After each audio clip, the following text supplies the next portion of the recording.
प्यारे बच्चों नमस्कार।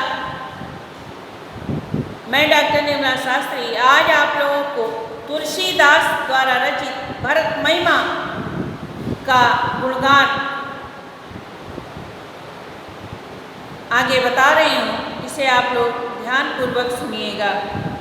तिमिर तरुण तरनी मक गिलई, गगन मगन मक मेघई मिलई, गोपत जल गुणई घट जोनी, सहज क्षमा बर छाणे छोनी, मशक फूक मक मेरी उड़ाई, होय न निप मद भरतई भाई, लखन तुम्हारे सपथ पितुआना, सुज सुबंध नहीं भरत समाना, सगुन खीर यौगुन जल ताता, मिलई रचई पर पंच विधाता, वरस भरत हंस रवि वंश तड़ागा, जन्म कीन गुण दोष विभागा, गहि गुण पैतज अवगुण बारी, निज जस जगत कीन उजियारी, कहत भरत गुणशील सुभाऊ, प्रेम प्रयोद मगन रघुराऊ। आप लोगों को मैंने पहले भी बताया कि भरत को कभी भी राज का मद नहीं हो सकता। और आगे लिख रहे हैं तुलसी बाबा, तिमिर तरुण तरनी मक गिलई,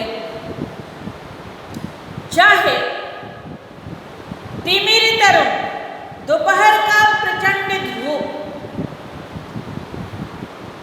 मक गिलई एक क्षण में समाप्त हो जाए, गगन मगन मक मेघई मिलही, अर्थात चाहे आकाश संपूर्ण गगन मगन पृथ्वी और आकाश चाहे एक हो जाए, चाहे मेघ इनको निगल नहीं क्यों न ले, मशक फूक मक मेघ उड़ाई, चाहे मच्छर के समान पूरे पहाड़ को क्यों न उड़ा दिया जाए, सहज क्षमा बर छाणे छोनी, पृथ्वी अपनी क्षमा को ही क्यों न समाप्त कर दे, गोबर जल मूणे घट जोनी, गाय के खुर में ही पूरा समुद्र ही क्यों न समा जाए, होए न निपमित भरतई भाई, परंतु हे भाई लक्ष्मण संपूर्ण चीजें जीवन में हो सकती हैं, असंभव को संभव हो सकती हैं, परंतु भरत को कभी भी राज का मद नहीं हो सकता। संपूर्ण चीजें जो असंभव है हे लक्ष्मण वह संभव हो सकती हैं। पृथ्वी अपनी क्षमता को त्याग सकती है, गाय के खुर में पूरा समुद्र समा सकता है, आकाश अपने गुण को समाप्त कर सकता है, मेघ बादल सब पूरे आकाश को लील सकता है, दोपहर का प्रचंड धूप भी समाप्त हो सकता है, संपूर्ण चीजें हो सकती हैं, परंतु होए न निपमित भरतई भाई, परंतु कभी भी राज का मद भरत को नहीं हो सकता। लखन तुम्हारे शपथ पितुआना, हे लक्ष्मण तुम्हारा शपथ लेकर के मैं कह रहा हूं, सुज सुबंध नहीं भरत समाना, भरत के समान इस संसार में ना कोई भाई हुआ है और ना होगा। राम इस प्रकार से भरत से कह रहे हैं कि हे लक्ष्मण सुनो, भरत के समान ना कोई भाई इस संसार में हुआ है और ना आगे फिर होगा। सगुन खीर अवगुण जल ताता, वह गुण और दोष को अलग करने वाले हैं, मिलई रचहि पर पंच विधाता, संपूर्ण चीजें मिलने के बाद सब कुछ हो सकता है, विधाता सब कुछ कर सकता है। भरत हंस रवि वंश तड़ागा, भरत जो है सूर्य रूपी वंश में अर्थात उस तालाब में एक कमल के समान, एक हंस के समान खिले हुए हैं। जन्म कीन गुण दोष विभागा, जिन्होंने जन्म लेते ही गुण और दोष को अलग कर दिया है, गहि गुण पैतजी अवगुण बारी, निज जस जगत कीन उजियारी, जिन्होंने इस संसार में जन्म लेकर के भाई भाई के प्रेम को, राज के मद को अर्थात पिता के प्रेम को किस प्रकार से उजागर कर दिया, कहत भरत गुणशील स्वभाव, भरत के गुण और शील और स्वभाव का वर्णन प्रेम पयोदि मगन रघुराव।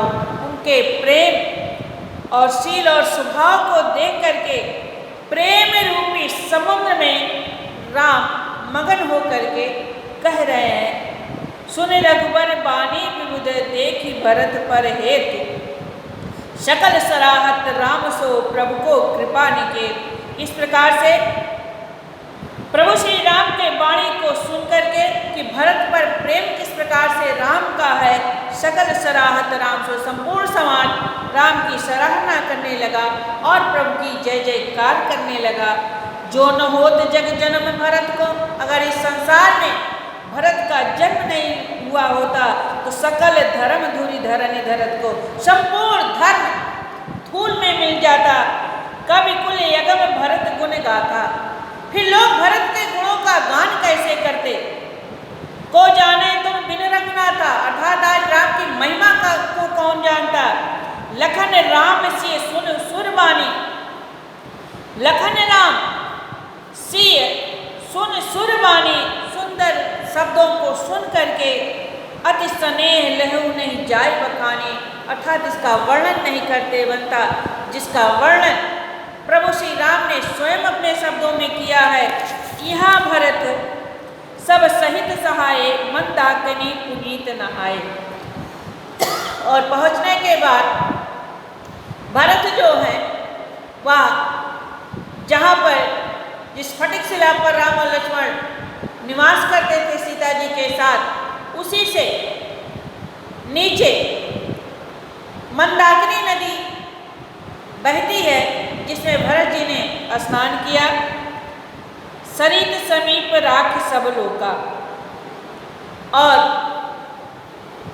इधर भरत पहुंच करके उसी नदी के किनारे सभी को रख करके माग मात गुरु सचिव नियोगा, माता और सचिव से आज्ञा लेकर के चले भरत जहाँ सिय रघुराई, जहाँ पर राम सीता के साथ निवास कर रहे हैं।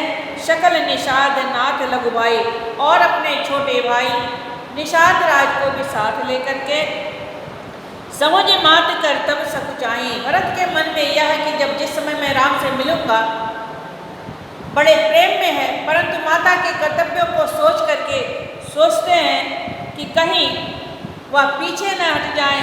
करत कुतर्क कोटि मन माही, नाना प्रकार की कल्पनाएं बार बार मन में करते हैं।